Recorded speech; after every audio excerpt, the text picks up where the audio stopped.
श्री गणेशाय नमः। श्री हरि संक्षिप्त स्कंद पुराण। श्री कृष्ण के बाल स्वरूप का ध्यान, दामोदर मंत्र के अधिकारी शिष्य और गुरु का लक्षण और श्रीमद् भागवत की महिमा। श्री भगवान कहते हैं, ब्राह्मण, अब मैं ध्यान का वर्णन करता हूँ। शोभाशाली उदान से घिरी हुई एक स्वर्णमयी स्थली है। उसमें जगमगाते हुए रत्नों का बना हुआ एक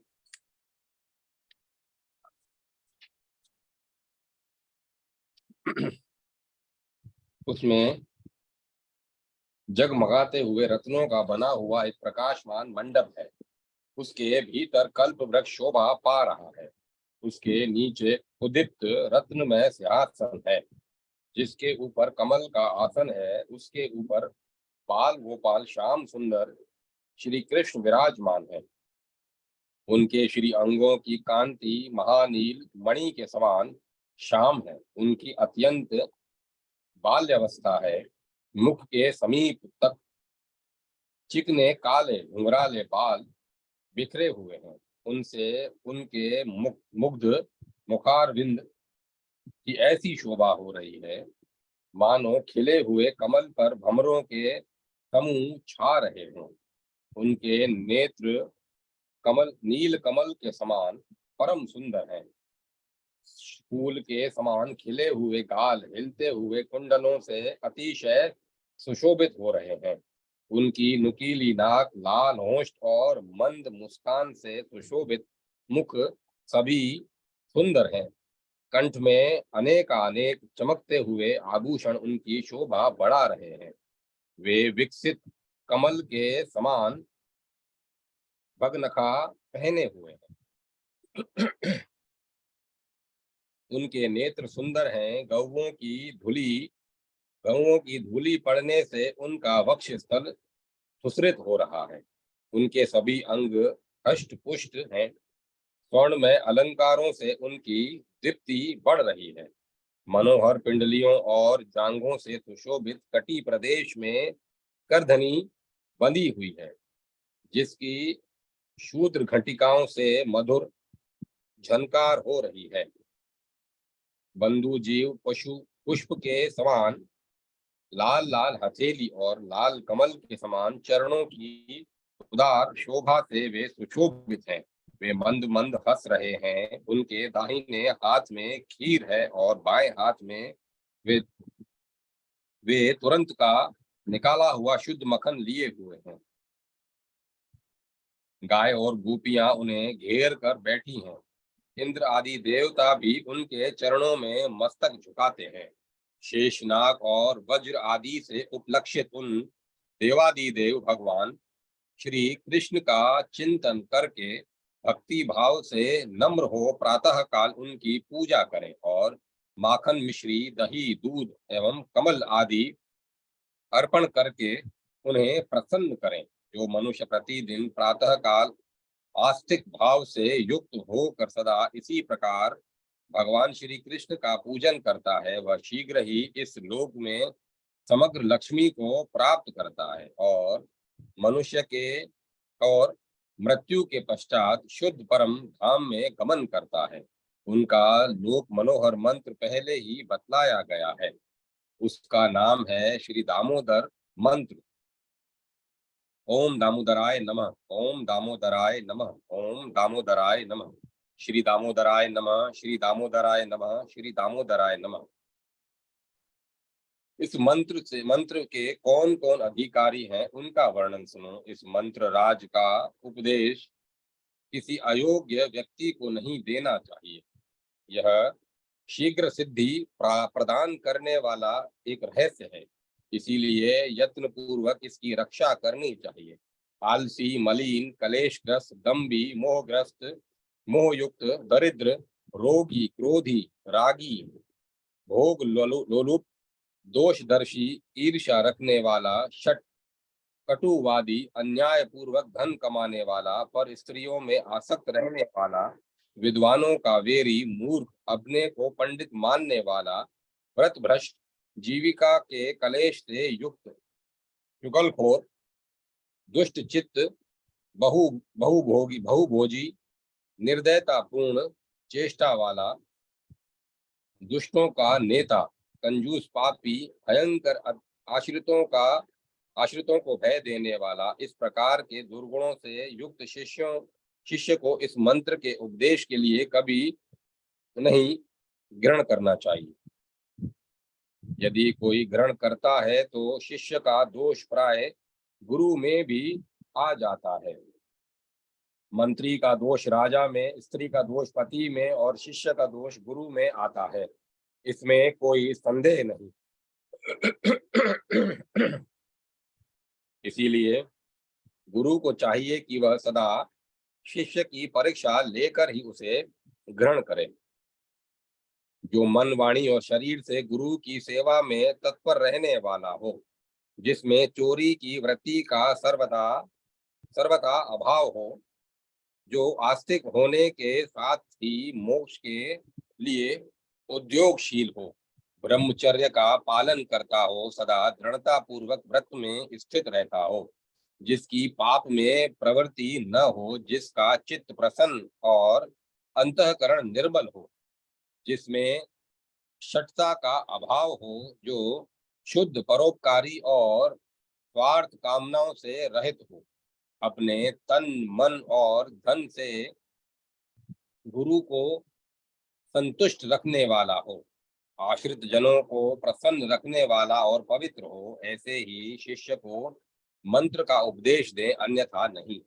अब गुरु का लक्षण बतलाता हूँ। जिसका चित्त सम और शांत हो, जो क्रोध रहित, सब लोगों का सुहृदय, साधु, महात्मा, लोक में सब पर समान दृष्टि रखने वाला हो, वह गुरु कहा गया है।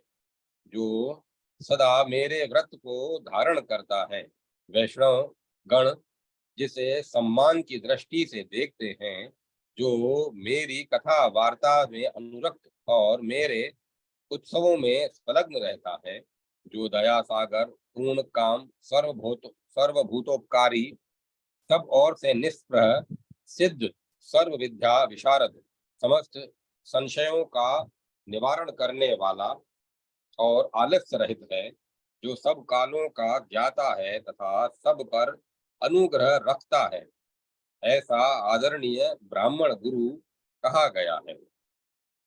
पूर्व लक्षणों से युक्त शिष्य ऐसे गुरु से मेरी प्राप्ति कराने वाले मार्ग शीर्ष मास में उक्त दामोदर मंत्र का उपदेश ग्रहण करें।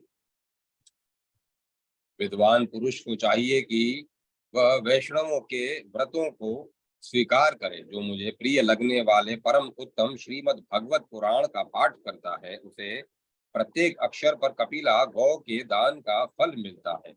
जो प्रतिदिन श्रीमद् भागवत के आधे या चौथाई श्लोक का पाठ करता अथवा सुनता है, उसे सहस्त्र गोदान का फल मिलता है। जो प्रतिदिन पवित्र चित्त हो भागवत के श्लोक का पाठ करता है, उसे 18 पुराणों के पाठ करने का फल मिलता है। जहाँ नित्य मेरी कथा होती है, वहाँ वैष्णवगण स्थित होते हैं। जो सदा मेरी पूजा करते हैं, वे मनुष्य कलयुग के बाहर है। जो कलयुग में अपने घर पर प्रतिदिन भागवत शास्त्र की पूजा करते हैं, उनके ऊपर मैं प्रसन्न होता हूँ। बेटा, जितने दिनों तक घर में भागवत शास्त्र रहता है, उतने दिनों तक पितर दूध, घी और मधु के साथ जल पीते हैं।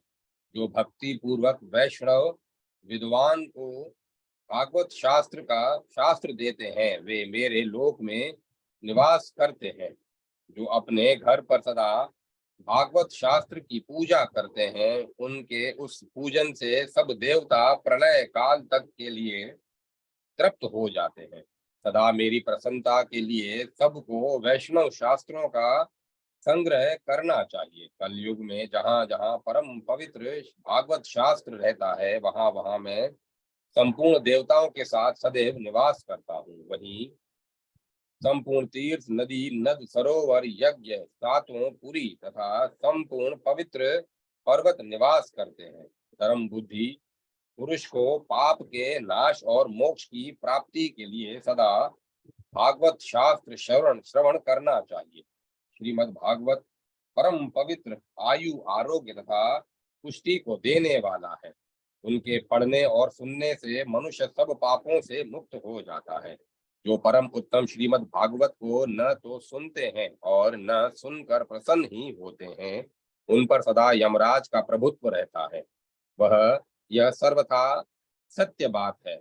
जिसके घर में भागवत का एक या आधा श्लोक भी लिख कर रखा हुआ है, उसके यहाँ मैं स्वयं निवास करता हूँ। जो मेरी कथा बाँचता है, मेरी कथा सुनने में संलग्न रहता है और मेरी कथा सुनकर जिसका मन प्रसन्न होता है, उसके उस मनुष्य को मैं कभी नहीं छोड़ता। जो श्रीमद् भागवत का दर्शन करके उठकर खड़ा हो जाता है और बारंबार प्रणाम के द्वारा उसका सम्मान करता है, उसको देखकर मुझे अनुपम प्रसन्नता होती है। जो दूर से भागवत शास्त्र को देखकर उसके सामने आ जाता है, उसे पग पग पर अश्वमेध यज्ञ का फल प्राप्त होता है, उसमें इसमें संदेह नहीं। जो श्रीमद् भागवत को सुनते हैं, मैं उनके वश में होता हूँ। जो वस्त्र, आभूषण, पुष्प, धूप, दीप और नाना प्रकार के उपहारों के साथ भक्ति पूर्वक मेरी प्रसन्नता के लिए श्रीमद् भागवत सुनते हैं, वे मुझे वश में कर लेते हैं। ठीक उसी तरह जैसे साध्वी स्त्री अपने श्रेष्ठ पति को वश में कर लेती है। ओम श्री माधवाय नमः। ओम श्री माधवाय नमः। ओम श्री दामोदराय नमः। ओम श्री दामोदराय नमः। ओम श्री दामोदराय नमः। मार्गशीर्ष मास में मथुरा सेवन का महात्म्य और ग्रंथ का उपसंहार। श्री भगवान कहते हैं, मथुरा नाम से विख्यात जो मेरा उत्तम क्षेत्र है, वह मेरी परम प्रिय, प्रशस्त एवं रमणीय जन्म भूमि है। चतुर्मुख मथुरा में जहाँ कहीं भी मनुष्य स्नान करता है, घोर पाप से मुक्त हो जाता है। सब धर्मों से रहित दुष्ट आत्मा पुरुषों के लिए पाप नाशनी मथुरा नरक की पीड़ा दूर करने वाली है। कृतघ्न, शराबी, चोर तथा प्रतिज्ञा भंग करने वाला मनुष्य मथुरा में जाकर घोर पाप से मुक्त हो जाता है। जो किसी दूसरे प्रसंग से अथवा व्यापार या नौकरी के लिए भी जाते हैं, वे भी मथुरा में स्नान करने मात्र से पाप रहित होकर स्वर्ग लोक में चले जाते हैं। मथुरा का नाम लेने वाले लोगों की भी मुक्ति होती है। जो मनुष्य वहां 3 रात भी निवास करते हैं, वे अपने दर्शन तथा चरण रेणु के स्पर्श से भी दूसरों को पवित्र कर देते हैं। जैसे छोटी छोटी चिंगारियां घास फूस के बड़े भारी ढेर को भी जला डालती है, उसी प्रकार मथुरापुरी बड़े बड़े पापों को भस्म कर देती है। अन्य स्थानों में किया हुआ पाप तीर्थ स्थान में जाने से नष्ट होता है, किंतु तीर्थों में किया हुआ पाप वज्रलेप हो जाता है। चतुरानंद, अन्य स्थानों में जिस पाप का भोग 10 वर्ष में पूरा होता है, वह मथुरा में 10 दिन में ही पूरा हो जाता है। स्वर्ग, पाताल, अंतरिक्ष तथा मनुष्य लोक में मथुरापुरी के समान मेरा प्रिय क्षेत्र दूसरा नहीं है। तीर्थराज प्रयाग में 1000 वर्ष तक निवास करने से जो फल प्राप्त होता है, वह मथुरापुरी में केवल अघन में निवास करने से मिल जाता है। जिसने कभी मथुरापुरी नहीं देखी है और उसे देखने की इच्छा रखता है, उसकी कहीं भी मृत्यु क्यों न हो, वह मथुरा में जन्म लेता है। मेरे प्रिय भक्तों, तुम मथुरापुरी में निवास करो। वहाँ गोप कन्याओं से घिरा हुआ मैं सदैव निवास करता हूँ। संसार में डूबे हुए शिष्यों, मेरी बात सुनो। यदि तुम घनीभूत आनंद पाना चाहते हो, तो मथुरापुरी में निवास करो। अहो, यह संसार बड़ा अंधा है। आंखें होते हुए भी नहीं देखता, मुक्तिदायिनी मथुरा के होते हुए भी सदा जन्म मरण रूपी संसार चक्र का ही सेवन करता है। सौभाग्यवश अनुपम मनुष्य योनि पाकर भी जिन्होंने मथुरापुरी नहीं देखी, उनकी आयु व्यर्थ ही बीत गई। अहो, यह कैसी बुद्धि की दुर्बलता है, मोह की कितनी अद्भुत महिमा है कि मनुष्य मथुरापुरी का सेवन नहीं करते। जो मथुरापुरी को पाकर भी अन्य जो मथुरापुरी को पाकर भी अन्यत्र जाने की अभिलाषा करता है, वह अज्ञान से ही संपन्न है। जो पाप की राशियों से आक्रांत है, दरिद्रता से पराजित है और जिनकी कहीं भी गति नहीं है, उन सब के लिए मेरी मथुरापुरी आश्रय है। यह सार से भी अतिशय सारभूत स्थान है, गोपनीय से भी अति गोपनीय परम रहस्य है। उत्तम गति की खोज रखने वाले पुरुषों के लिए मथुरापुरी परम गति है। योग युक्त ब्रह्म ज्ञानी मनीषी पुरुष की जो गति होती है, वही मथुरा में प्राण त्याग करने वाले मनुष्य की भी होती है। संसार में काशी आदि पुरियों पुरियां भी मोक्ष देने के लिए प्रसिद्ध हैं, तथापि उसमें मथुरा ही धन्य है, क्योंकि वह मनुष्यों को 4 प्रकार की मुक्ति प्रदान करती है। मथुरा में आकर मरे हुए कीट पतंग आदि भी चतुर्भुज रूप हो जाते हैं। मथुरा में जैसे सांप डस लेता है, तो पशुओं से मारे जो पशुओं से मथुरा में जिसे सांप डस लेता है, जो पशुओं से मारे जाते हैं, आग में जलकर या पानी में डूबकर मरते हैं, इस प्रकार अब मृत्यु पाने वाले लोग भी मेरे लोक में जाते हैं। जो कामना रखने वाले पुरुषों को धर्म अर्थ और काम देने वाली है, मनुष्यों को मुक्ति प्रदान करती है और भक्ति की इच्छा रखने वालों को भक्ति देती है। उस मथुरा का कोई विद्वान पुरुष आश्रय नहीं लेगा। उस मथुरा का कौन विद्वान पुरुष आश्रय नहीं लेगा। ऐसी महिमा मई मथुरा मधुपुरी मार्गशीर्ष मास में सेवन करने योग्य है। मार्गशीर्ष मास में जो पूर्णिमा होती है, उसमें जो पुण्य किया जाता है, वह मुझे अधिक प्रसन्न करने वाला होता है। पुष्कर और मथुरा में पूर्णिमा तिथि को स्नान अवश्य करना चाहिए। मार्गशीर्ष की पूर्णिमा अनंत फल देने वाली है। अब अतः सब प्रकार के प्रयत्नों से उसका आदर करना चाहिए। जो भक्ति पूर्वक मेरे परम प्रिय मार्गशीर्ष मास का व्रत करता है, वह पुत्र रहित हो तो पुत्र पाता है, निर्धन हो तो उसे धन मिलता है, विद्यार्थी हो तो विद्या और रूपार्थी हो तो रूप प्राप्त करता है। ब्राह्मण ब्रह्म तेज को पाता है, क्षत्रिय विजयी होता है, वैश्य खजाने का मालिक होता है और शूद्र पाप से शुद्ध होता है। तीनों लोकों में जो दुर्लभ वस्तु है, वह सब मनुष्य मार्गशीर्ष मास में स्नान एवं व्रत करने से प्राप्त कर लेता है। मुझको वश में करने वाली उत्तम भक्ति सर्वथा दुर्लभ है। वह भी इस मार्गशीर्ष मास का महात्म्य श्रवण करने पर प्राप्त हो जाती है। मार्गशीर्ष मास का महात्म्य संपूर्ण। ओम श्री दामोदराय नमः। ओम श्री दामोदराय नमः। श्रीपद भागवत महात्म्य। परीक्षित और वज्रनाभ का समागम। चांडिल्य मुनि के मुख से भगवान की लीला के रहस्य और ब्रजभूमि में ब्रजभूमि के महत्व का वर्णन।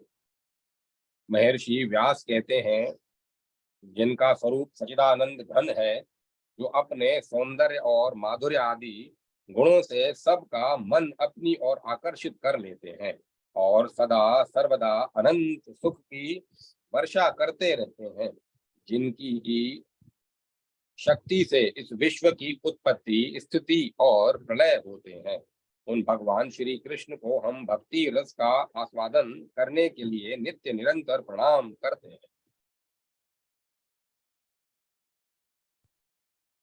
नैमिषारण्य क्षेत्र की बात है। श्री सुत जी स्वस्थ चित्त से अपने आसन पर बैठे हुए थे। उस समय भगवान की अमृतमयी लीला कथाओं से के रसिक उसके रसास्वादन में अत्यंत कुशल शौनक आदि ऋषियों ने सुत जी को प्रणाम करके उनसे यह प्रश्न किया। ऋषियों ने पूछा, सुत जी, धर्मराज युधिष्ठिर जब मथुरा मंडल में अनिरुद्ध नंदन ब्रज का और हस्तिनापुर में अपने पौत्र परीक्षित का राज्य अभिषेक करके हिमालय पर चले गए, तब राजा वज्र और परीक्षित से ने कौन कौन ऐसे ऐसे कैसे कैसे कौन कौन सा कार्य किया। सुत जी बोले, शौनक आदि ब्रह्म ऋषियों जब धर्मराज युधिष्ठिर आदि पांडवगण स्वर्गारोहण के लिए हिमालय चले गए, तब सम्राट परीक्षित एक दिन मथुरा गए। उनकी इस यात्रा का उद्देश्य इतना ही था कि वहां जाकर वज्रनाभ से मिलजुल आए। जब जब वज्रनाभ को यह समाचार मालूम हुआ कि मेरे पिता तुल्य परीक्षित मुझसे मिलने के लिए आ रहे हैं, तब उनका हृदय प्रेम से भर गया। उन्होंने नगर से आगे बढ़कर उनकी अगवानी की, चरणों में प्रणाम किया और बड़े प्रेम से उन्हें वे अपने महल में ले आए। वीर परीक्षित भगवान श्री कृष्ण के परम प्रेमी भक्त थे। उनका मन नित्य निरंतर आनंद घन श्री कृष्णचंद्र में ही रमता रहता था। उन्होंने भगवान श्री कृष्ण के पर पौत्र वज्रनाभ का बड़े प्रेम से आलिंगन किया।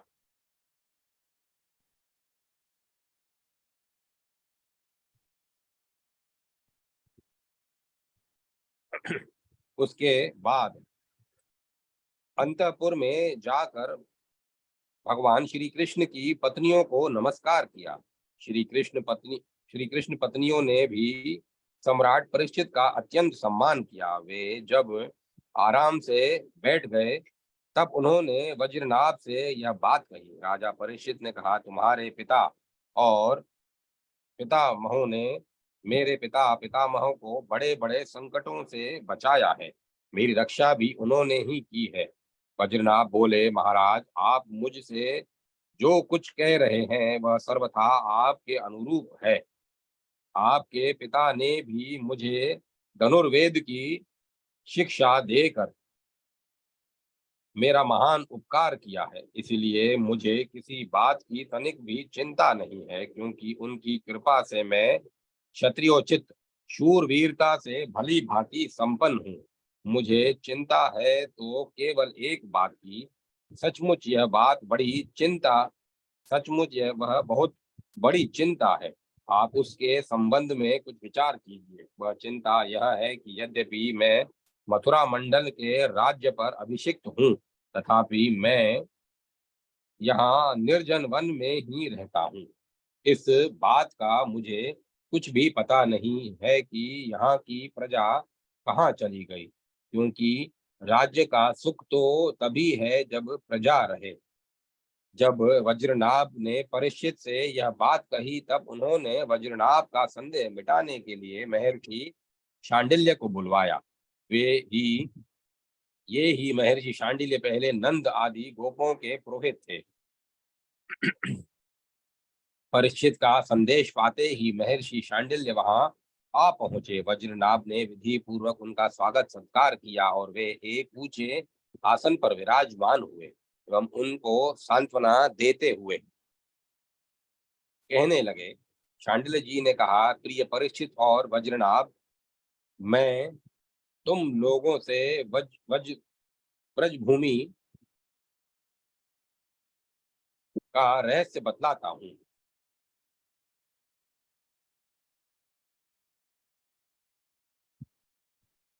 तुम एकाग्र होके सुनो। ब्रज शब्द का अर्थ है व्याप्ति। व्यापक होने के कारण ही इस भूमि का नाम ब्रज पड़ा है। सत्व रज तम इन तीन गुणों से अतीत जो पर ब्रह्म है वही व्यापक है, इसीलिए इसे ब्रज कहते हैं। यहाँ सदानंद स्वरूप परम ज्योतिर्मय और अविनाशी है। वह सदानंद स्वरूप परम ज्योतिर्मय और अविनाशी है। जीवन मुक्त पुरुष उसी में स्थित रहते हैं। इस परब्रह्म स्वरूप ब्रजधाम में नंद नंदन भगवान श्री कृष्ण का निवास है। उनका एक एक अंग सच्चिदानंद स्वरूप है। वे आप्तकाम हैं।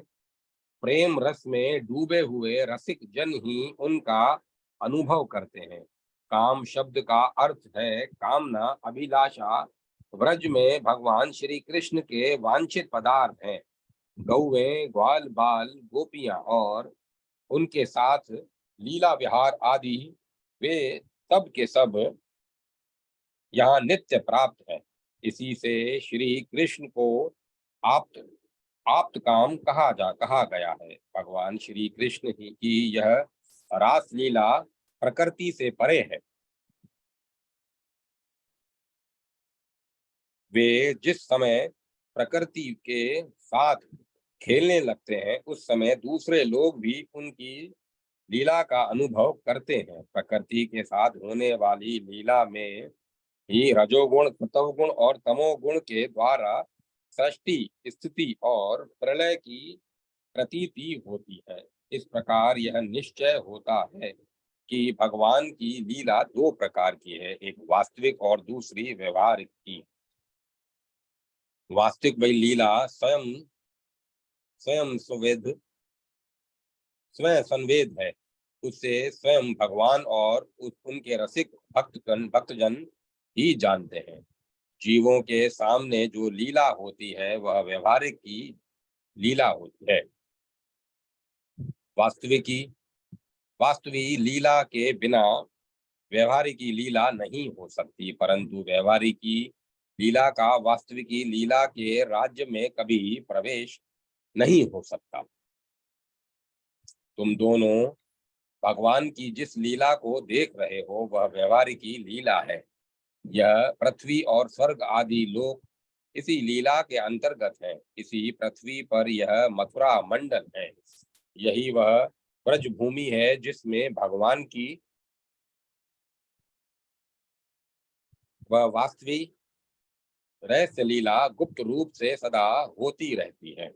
वह कभी कभी प्रेम पूर्ण हृदय वाले रसिक भक्तों को सब और दिखने लगती है। कभी 28वें द्वापर के अंत में जब भगवान की रहस्य लीला के अधिकारी भक्तजन यहाँ एकत्र होते हैं, जैसा कि इस समय भी कुछ काल पहले हुए थे, उस समय भगवान अपने अंतरंग प्रेमियों के साथ अवतार लेते हैं। उनके अवतार का यह प्रयोजन होता है कि रहस्य लीला के अधिकारी भक्तजन भी अंतरंग परिकारों के साथ सम्मिलित होकर लीला रस का आस्वादन कर सकें।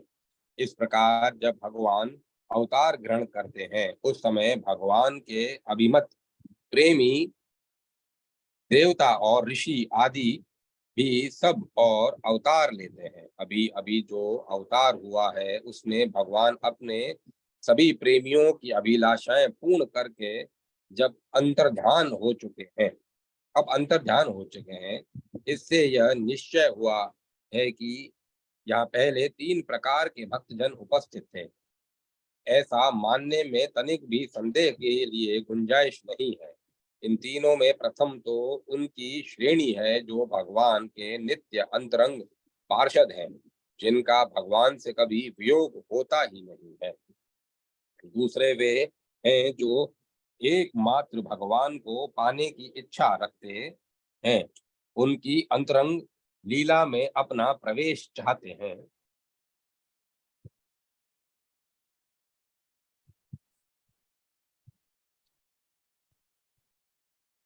तीसरी श्रेणी में देवता आदि हैं।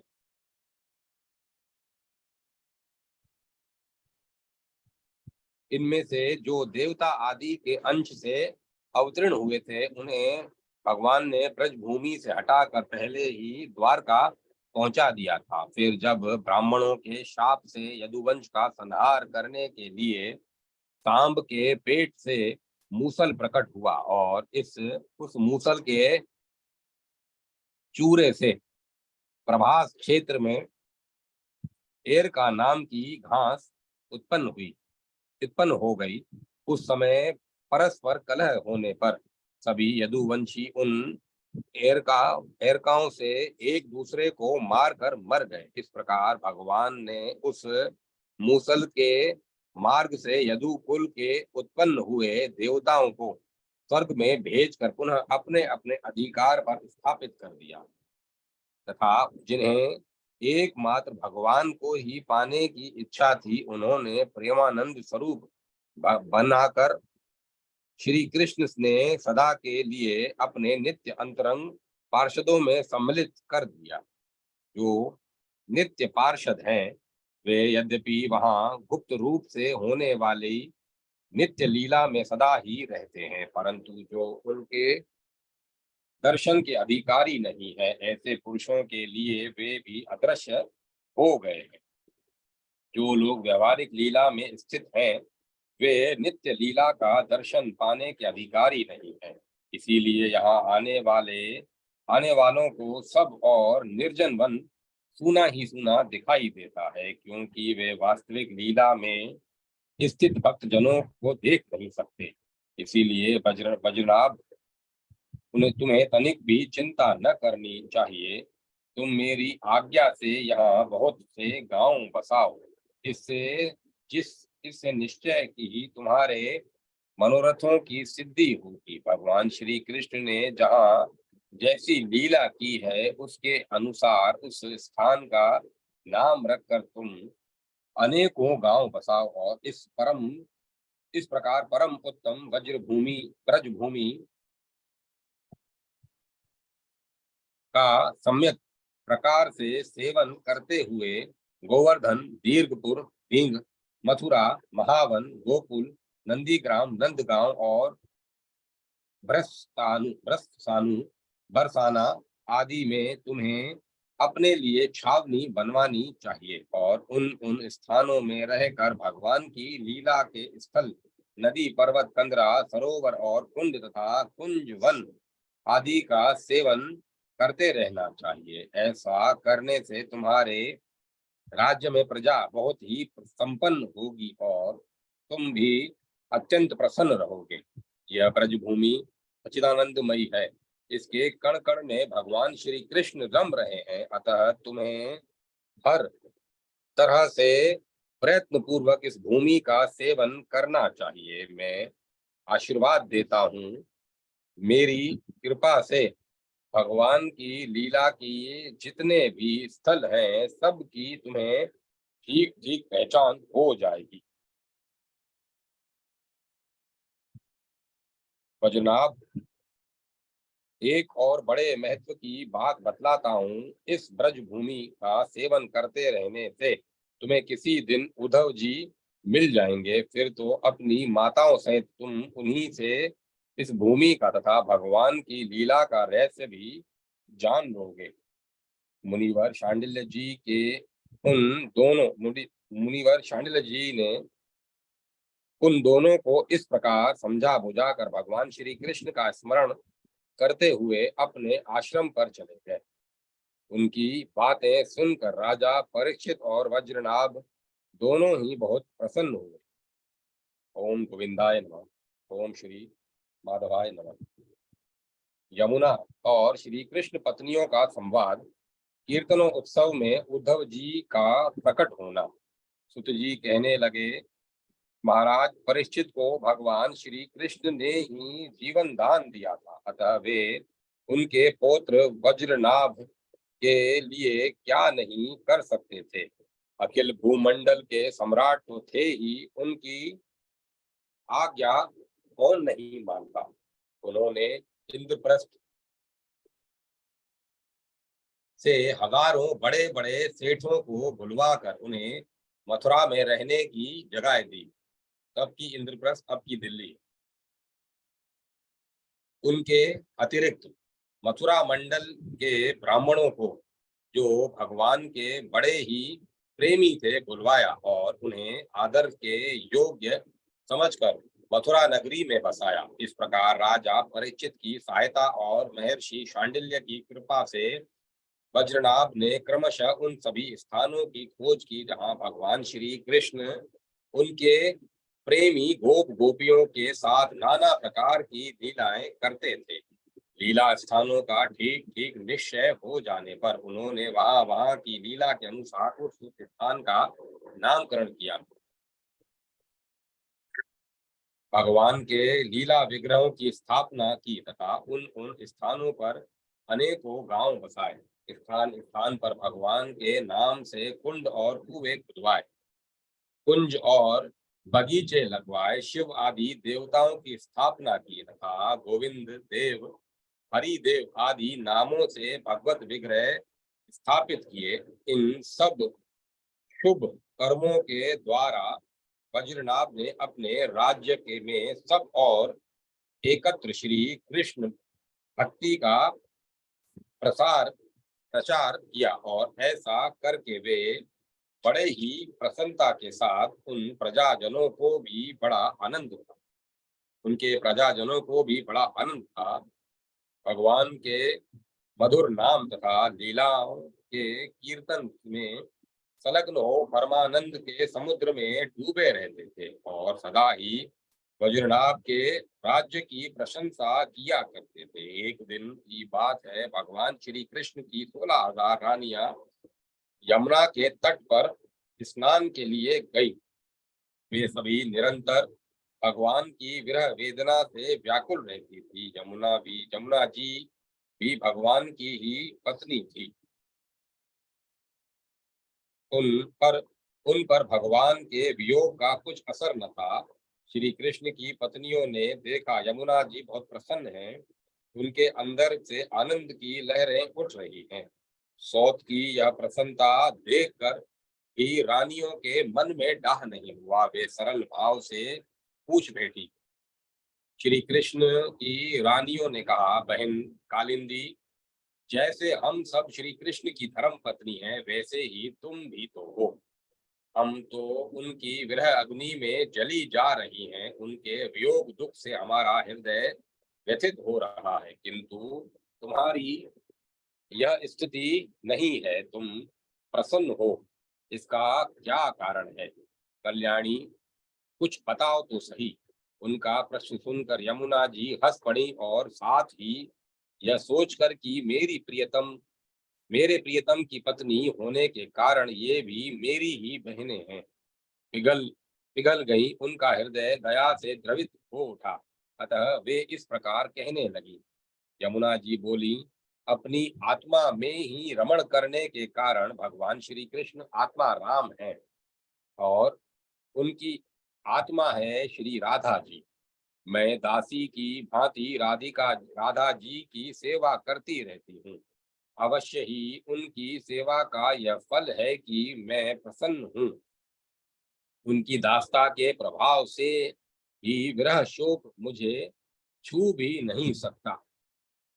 भगवान श्री कृष्ण की जितनी भी रानियां हैं, सब की सब श्री राधा के ही अंश का विस्तार है।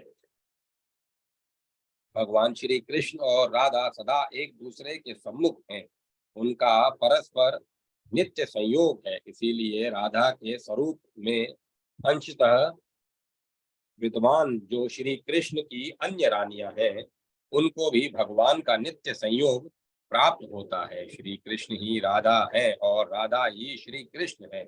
उन दोनों का प्रेम ही वंशी है और तथा राधा जी की प्यारी सखी चंद्रावली भी श्री कृष्ण चरणों के नख रूपी चंद्रमाओं की सेवा में आसक्त रहने के कारण ही चंद्रावली नाम से कही जाती है।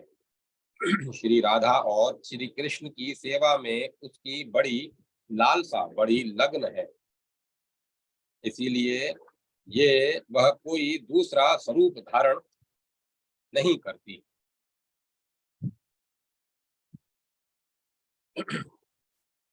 मैंने श्री राधा में ही रुक्मणी आदि का भी समावेश देखा है। यह सब तरह यह सब तरह से निश्चित बात है कि तुम लोगों का भी श्री कृष्ण से वियोग नहीं हुआ है। किंतु तुम इस रहस्य को इस रूप में जानती नहीं हो, इसीलिए इतनी व्याकुल हो रही हो। इसी प्रकार पहले भी जब अक्रूर श्री कृष्ण को नंदगांव से मथुरा ले आए थे, उस अवसर पर जो गोपियों को श्री कृष्ण से विरह की प्रतीति हुई थी, वह भी वास्तविक विरह नहीं, केवल विरह का आभास था। इस बात को जब तक वे नहीं जानती थी, तब तक उन्हें बहुत कष्ट था। फिर जब उद्धव जी ने आकर उनका समाधान किया, तब वे ही इस बात को समझ सके। उद्धव जी ने उनके इस विरह को विरहाभास ही बतलाया। वास्तव में तो उनका भगवान से नित्य संयोग था। यदि तुम्हें भी उद्धव जी का सत्संग प्राप्त हो जाए, तो तुम सब भी अपने प्रियतम श्री कृष्ण के साथ नित्य विहार का सुख प्राप्त कर लोगी। सुत जी कहते हैं, ऋषिगण जब उन्होंने इस प्रकार समझाया, तब श्री कृष्ण की पत्नियां सदा प्रसन्न रहने वाली यमुना जी से पुनः बोली। उस समय उनके हृदय में इस बात की बड़ी लालसा थी कि किसी उपाय से उद्धव जी का दर्शन हो, जिससे हमें अपने प्रियतम के नित्य संयोग का सौभाग्य प्राप्त हो सके। श्री कृष्ण पत्नियों ने कहा, सखी, तुम्हारा ही जीवन धन्य है, क्योंकि तुम्हें कभी भी अपने प्राणनाथ के वियोग का दुख नहीं भोगना पड़ता है। जिन श्री राधिका जी की कृपा से तुम्हारे अभिष्ट अर्थ की सिद्धि हुई है, उनकी अब हम लोगों अब हम लोग भी दासी हुई। किंतु तुम अभी कह चुकी हो कि उद्धव जी के मिलने पर ही हमारे सभी मनोरथ पूर्ण होंगे। इसीलिए कालिंदी, अब ऐसा कोई उपाय बताओ जिससे उद्धव जी भी शीघ्र ही मिल जाए। सुत जी कहते हैं, श्री कृष्ण की रानियों ने जब यमुना जी से इस प्रकार कहा, तब वे भगवान श्री कृष्णचंद्र की 16 कलाओं का चिंतन करती हुई उनसे कहने लगी, उद्धव जी भगवान श्री कृष्ण के मंत्री थे। जब भगवान अपने परम धाम को पधारने लगे, तब उन्होंने मंत्री उद्धव से कहा, उद्धव, साधना करने की भूमि है बद्रिकाश्रम, अतः अपनी साधना पूर्ण करने के लिए तुम वहीं जाओ। भगवान की इस आज्ञा के अनुसार उद्धव जी उस इस समय अपने साक्षात स्वरूप से बद्री का आश्रम में विराजमान है, और वहां जाने वाले जिज्ञासु लोगों को भगवान के बताए हुए ज्ञान का उपदेश करते रहते हैं। साधन की फल रूपा भूमि साधन की फल रूपा भूमि है वज्र भूमि, ब्रज भूमि। इसे भी उसके रहस्यों सहित भगवान ने पहले ही उद्धव को दे दिया था। किंतु वह फल भूमि कहाँ से भगवान के अंतर ध्यान होने के साथ यहाँ से भगवान के अंतर ध्यान होने के साथ ही इस स्थूल दृष्टि से परे हो चुकी है, परे जा चुकी है। इसीलिए इस समय यहाँ उद्धव प्रत्यक्ष दिखाई नहीं पड़ते। फिर भी एक स्थान है जहाँ उद्धव जी का दर्शन हो सकता है। गोवर्धन पर्वत के निकट भगवान की लीला सहचरी गोपियों की विहार स्थली है। वहां की लता अंकुर और बेलों के रूप में अवश्य ही उद्धव जी वहां निवास करते हैं। लताओं के रूप में उनके रहने का यही उद्देश्य है कि भगवान की प्रियतमा गोपियों की चरण रज उन पर पड़ती रहे। उद्धव जी के संबंध में एक निश्चित बात यह भी है कि उन्हें भगवान ने अपना उत्सव स्वरूप प्रदान किया है। भगवान का उत्सव उद्धव जी का अंग है, वे उससे अलग नहीं रह सकते। इसीलिए अब तुम लोग वज्रनाभ को साथ लेकर वहां जाओ और कुसुम सरोवर के पास ठहरो। भगवत भक्तों की मंडली एकत्रित करके वीणा, वेणु और मृदंग आदि बाजों के साथ भगवान के नाम और लीलाओं के कीर्तन भगवत संबंधी काव्य कथाओं के श्रवण तथा भगवत गुणगान से युक्त रस संगीतों द्वारा महान उत्सव आरंभ करो। इस प्रकार जब उस महान उत्सव का विस्तार होगा तब निश्चय ही वहां उद्धव जी का दर्शन मिलेगा। उद्धव जी ही भली भांति तुम सब लोगों के मनोरथ पूर्ण करेंगे। सुत जी कहते हैं, यमुना जी की बताई हुई बातें सुनकर श्री कृष्ण की रानियां बहुत प्रसन्न हुई। उन्होंने यमुना जी को प्रणाम किया और वहां से लौटकर वज्रनाभ तथा परीक्षित से वे सारी बातें कह सुनाई। सब बातें सुनकर परीक्षित को बड़ी प्रसन्नता हुई और उन्होंने वज्रनाभ तथा श्री कृष्ण पत्नियों को उसी समय साथ ले उस स्थान पर पहुंचकर तत्काल वह सब कार्य आरंभ करवा दिया जो कि यमुना जी ने बताया था। गोवर्धन के निकट वृंदावन के भीतर कुसुम सरोवर पर जो सखियों की विहार स्थली है, वहां ही श्री कृष्ण कीर्तन का उत्सव आरंभ हुआ। श्री राधा जी तथा उनके प्रियतम श्री कृष्ण की वह लीला भूमि जब साक्षात संकीर्तन की शोभा से संपन्न हो गई, उस समय वहां रहने वाले सभी भक्तजन एकाग्र हो गए। उनकी दृष्टि, उनके मन की वृत्ति कहीं अन्यत्र न जाती थी। तदंतर सबके देखते देखते वहां फैले हुए तृण गुल्म और लताओं के समूह से प्रकट होकर श्री उद्धव जी सबके सामने आए। उनका शरीर श्याम वर्ण था, उस पर पीतांबर शोभा पा रहा था। वे गले में वनमाला और गुंजा की माला धारण किए हुए थे और मुख से बारंबार गोपी वल्लभ श्री कृष्ण की मधुर लीलाओं का गान कर रहे थे। उद्धव जी के आगमन से उस संकीर्तनों उत्सव की शोभा कई गुना बढ़ गई। उस समय सभी लोग आनंद के समुद्र में निमग्न हो अपना सब कुछ भूल गए, सारी सुध बुध खो बैठे। थोड़ी देर बाद जब उनकी चेतना दिव्य लोक से नीचे आई, अर्थात जब उन्हें होश हुआ, तब उद्धव जी को भगवान श्री कृष्ण के स्वरूप में उपस्थित देख अपना मनोरथ पूर्ण हो जाने के कारण प्रसन्न हो वे उनकी पूजा करने लगे। ओम नमो नारायण। ओम नमो नारायणाय।